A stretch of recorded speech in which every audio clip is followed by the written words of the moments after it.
podemos nos sentar um momento para a reflexão.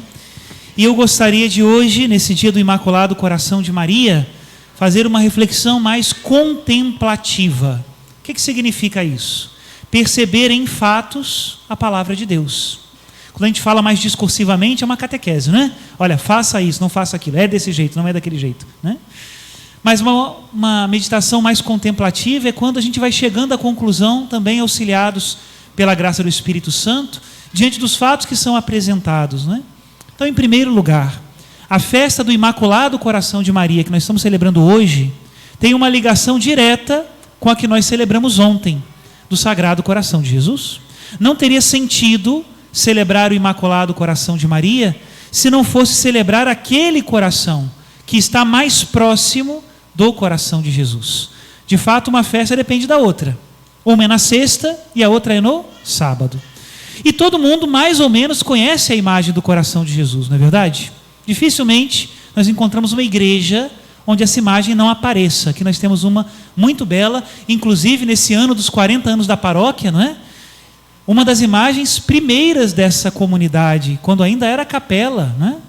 As 4 imagens originais, né, de quando foi construída a igreja são o crucificado, a imagem de São José, a imagem da padroeira, Nossa Senhora da Glória, que teve algumas mudanças, não é?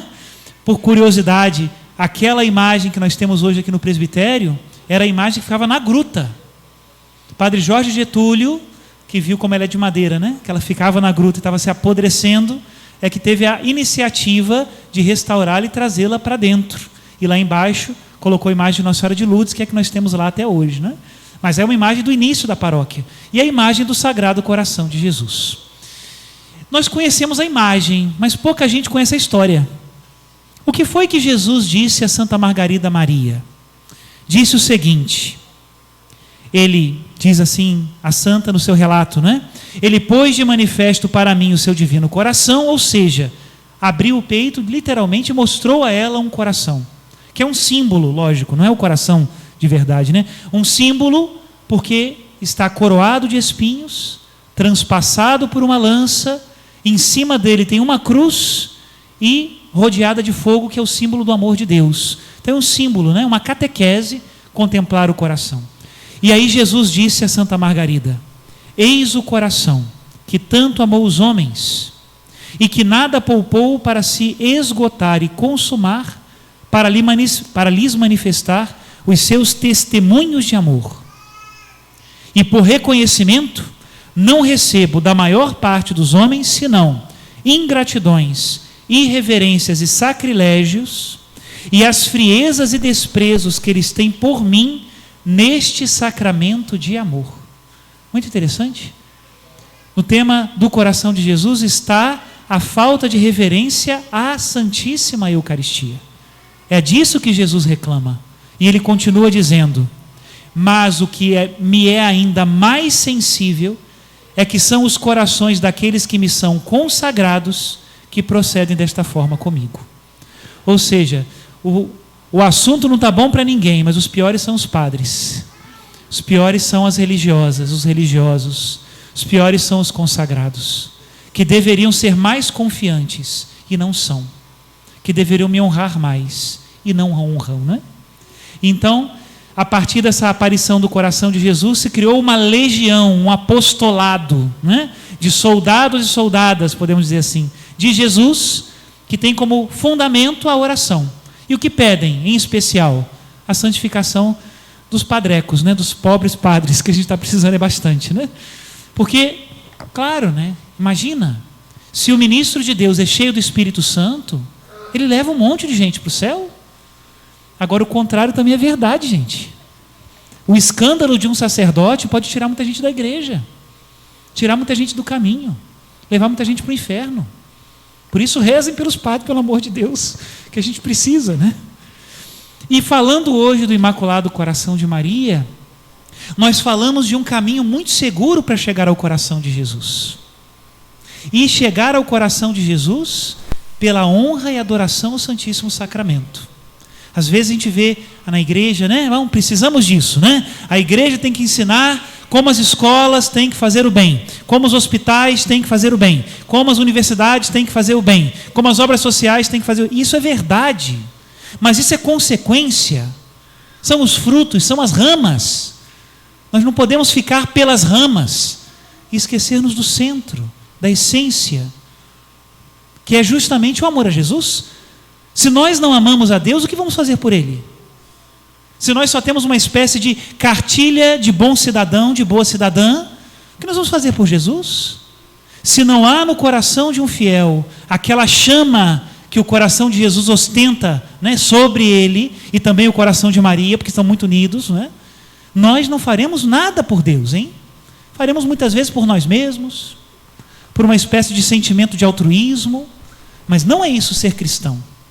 Ser cristão é ser invadido e dominado pelo amor do coração de Jesus. E aí, para ser contemplativo nessa homilia, eu escolhi 3 histórias que têm a ver com a cidade de Macaé, em relação às aparições de Nossa Senhora. Nós temos aqui na cidade 3 paróquias. A nossa paróquia Nossa Senhora da Glória é uma paróquia mariana, lógico, mas não é uma aparição de Nossa Senhora, né? É um título e um privilégio mariano. Mas nós temos aqui 3 paróquias que são de aparições. Lá no Lagomar, paróquia de Nossa Senhora das Graças. Aqui na Aroeira, não sei se o Pedro conhece, paróquia de Nossa Senhora de Lourdes, queridíssima dele, faz aniversário dia de Nossa Senhora de Lourdes, é da paróquia, está até com cinto azul hoje, é uma beleza. E a terceira, lá no centro, a paróquia de Nossa Senhora de Fátima. E o que me chamou a atenção? Que essas 3 aparições são profundamente ligadas com a adoração da Santíssima Eucaristia. Então vou contar a primeira história. A primeira das aparições destas citadas é a de Nossa Senhora das Graças, em 1830, 18 e 19 de julho de 1830. Assim diz Santa Catarina Labouré, que viu Nossa Senhora.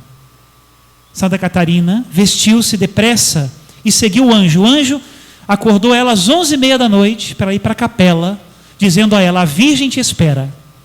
Então você imagina, né? Ela achou que era um sonho, mas não era, mas ela achava que era um sonho. Até aqui ela está achando que é sonho ainda, né?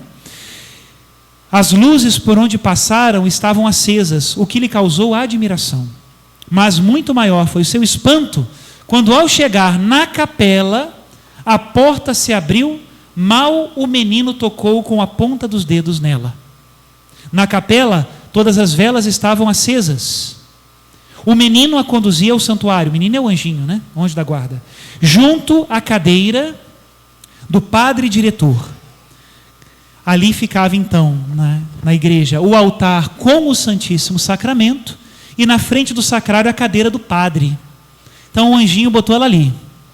Catarina espera e reza, passando meia hora em adoração. De repente o anjo lhe diz: eis a Santíssima Virgem. E é muito interessante porque é a única aparição que eu conheço em que a vidente toca em Nossa Senhora.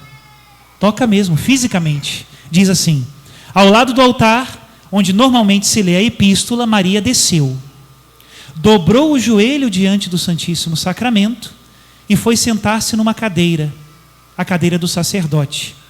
Num abrir e fechar de olhos, a vidente atirou-se aos seus pés, apoiando as suas mãos sobre os joelhos maternais da Virgem Maria. Eu morria ali. É só eu botar, Deus meu, se eu encostar no manto de nós, eu acho que eu morro na hora, né? Mas tudo bem. Foi esse o momento mais belo de sua vida.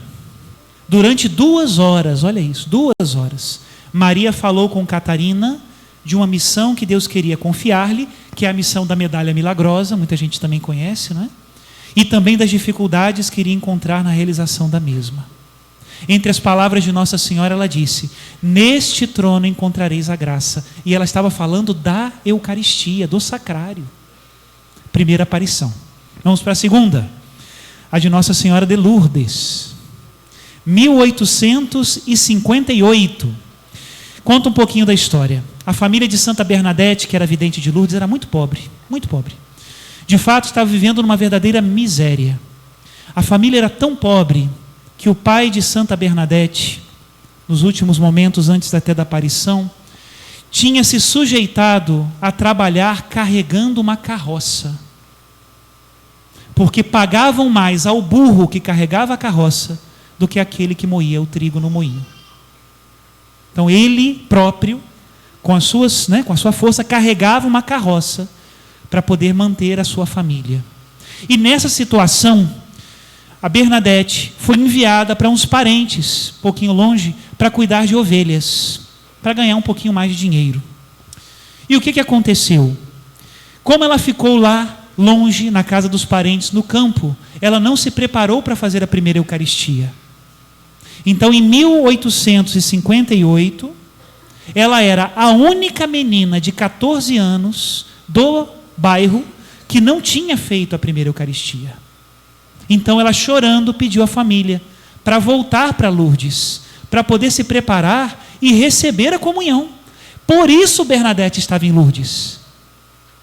E aí, neste ano de preparação, enquanto ela era preparada pelo padre para fazer a primeira Eucaristia, com dificuldade, porque ela não sabia ler nem escrever, no dia 11 de fevereiro de 1858, a Virgem lhe apareceu.